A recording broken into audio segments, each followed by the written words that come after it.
Hey, this is Eli, and in this video we're going to cover problem solving your soapstone. If your soapstone isn't pumping any sanitizer out at all, this is probably caused by air gaps in the sanitizer liquid. Perhaps you're using a really thick, gel-like liquid, or maybe you didn't fill it up entirely. In these instances, just keep pumping the button and sanitizer should eventually come out of the spout.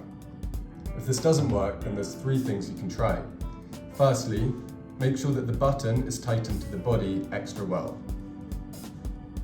Secondly, make sure that you're holding soapstone in this orientation with the button facing the ceiling and the logo facing the floor.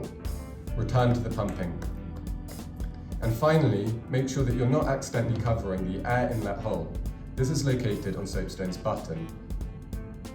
You can also try cleaning out the air inlet hole with a needle or a piece of wire. Place it into the hole and rotate it in and around a few times to make sure that no dust or debris is blocking it.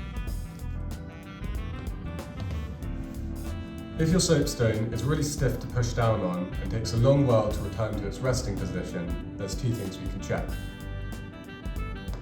Firstly, is the spout hole misaligned with the metal hole? If this is the case, then your soapstone will be filling up with liquid internally and this will be causing the stiff action.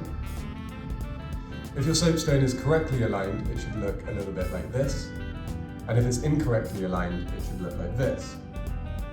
Note that if your hole is very slightly off center, that's completely fine. You should only worry if it's extreme, such as in this image.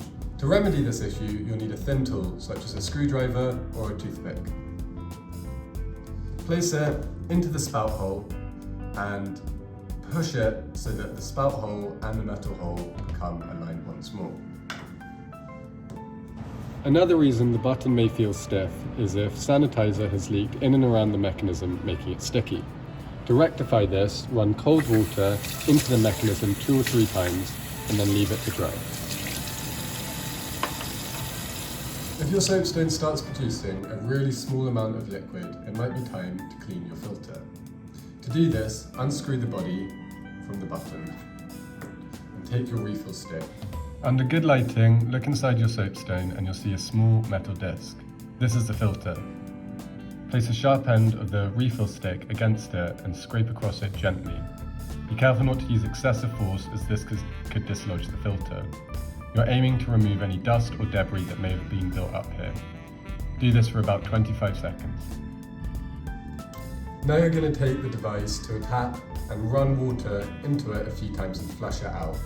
This will be to remove any dust or debris that we may have dislodged. Sometimes during this process, you can dislodge the filter and it falls entirely out of the device. If this happens, there's spare filters in your brown envelope.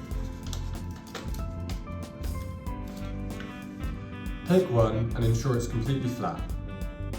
Place the filter inside the body and using the flat end of the refill stick, position it so that it's over the central hole. Take your time as this is quite fiddly. Once over the center, we're going to push down with the flat end of the stick to compress the filter into the cavity.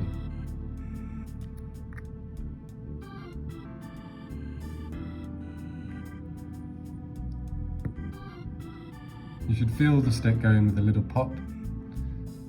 Apply some force and then slowly remove it. You've now positioned a new filter into the hole.